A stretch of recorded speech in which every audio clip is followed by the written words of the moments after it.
तुम अच्छी तरह जानती हो मैं तुमसे प्यार करता था, लेकिन तुम्हारे जाने के बाद तुम्हारी जगह नगीन ने ली। और जितनी मोहब्बत मैं तुमसे करता था, अगर मैं ये कहूं कि उससे कई ज्यादा मोहब्बत मैं नगीन से करता हूं तो मैं गलत नहीं कहूंगा। नगीन के मेरी जिंदगी में आने के बाद मुझे इस बात का अंदाजा हो गया था कि अल्लाह जो भी करता है हमारी बेहतरी के लिए ही करता है। हम दोनों वैसे भी एक दूसरे के लिए नहीं बनते थे।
Excuse me. एक्सक्यूज मी जी, खाना खाया आपने? कुछ और चाहिए आपको? नहीं, किसी चीज़ की ज़रूरत नहीं है। मैं यहाँ सिर्फ आपको देखने आई थी। हारून से बहुत तारीफ़ें सुनी है मैंने आपकी,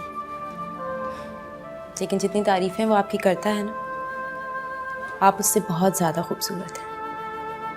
थैंक यू। शादी के बाद मैं अक्सर सोचती थी कि ऐसा क्या हुआ जो हारून ने मेरी मोहब्बत को भुला के शादी कर ली। इस बात का जवाब मुझे आज मिल गया है, आपसे मिलकर। आप भी बहुत अच्छी हैं। इनफैक्ट हारून अक्सर आपकी बात नहीं करता था मुझसे। यकीनन बुरे अल्फाज में ही याद करता होगा। अरे नहीं, हारून जैसा शख्स तो कभी किसी की बुराई कर ही नहीं सकता। हाँ, इतना तो मैं भी अच्छी तरह जानती हूँ। 3 साल का रिश्ता था ना हमारा।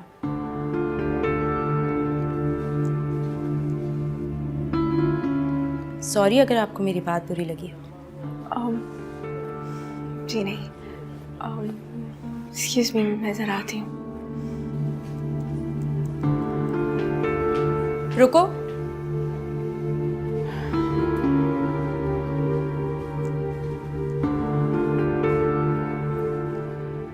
मुझे ऐसा लगता है जैसे मैंने आपको पहले भी कहीं देखा है, शायद टीवी पे किसी टॉक शो में।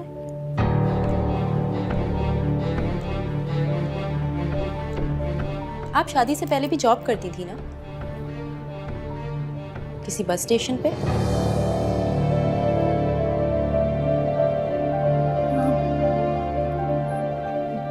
जी नहीं, मैं सिर्फ हारून के दफ्तर में ही जॉब करती थी, और कहीं नहीं। आपको शायद कोई गलतफहमी हुई होगी। जी जी, मैं भी यही सोच रही थी कि आप जैसी मासूम और घरेलू लड़की टीवी पे इतना कॉन्फिडेंटली कैसे बोल सकती है। वैसे हैरत की बात नहीं है, उस लड़की की शक्ल आपसे बहुत मिलती है।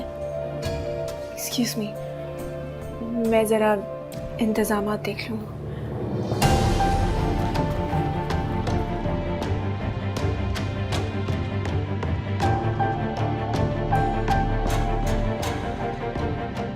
ये वही लड़की है, मेरी नजरें धोखा नहीं खा सकती। अल्लाह का शुक्र है रेदा, सब कुछ साथ खैरियत के हो गए। सुल्तान साहब ने पूरे 5 लाख रुपए और सोने का सेट दिया। अल्लाह भला करे, केटरिंग का भी सारा बंदोबस्त उन्होंने ही किया था।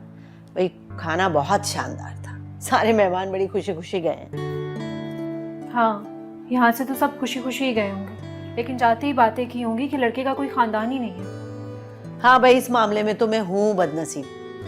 बहू मिली तो वो ऐसी यतीम और बेसहारा, उसके किसी रिश्तेदार का पता ही नहीं है। और दामाद मिला तो वो ऐसा कि पूरी दुनिया में सुल्तान साहब के सिवा उसका कोई रिश्तेदार ही नहीं है। अम्मी, मुझे तो बहुत घबराहट हो रही है, कहीं आप लोगों ने जल्दबाजी में तो नहीं मेरा रिश्ता पक्का कर दिया। पागल हो गई हो क्या?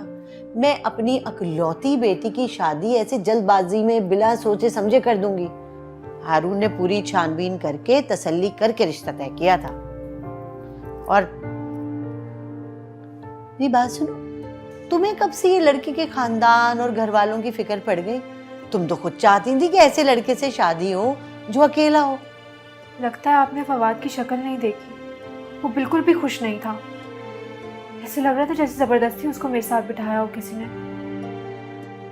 ओफो भाई, अपनी भाभी की जबान बोलना बंद करो, इसलिए कि उसने ये फजूल के वसवसे तुम्हारे दिमाग में डाल दिया। अभी थोड़ी देर पहले तुम्हारे भाई से भी वो यही जिक्र कर रही थी। हाँ, तो कुछ गलत नहीं कह रही थी।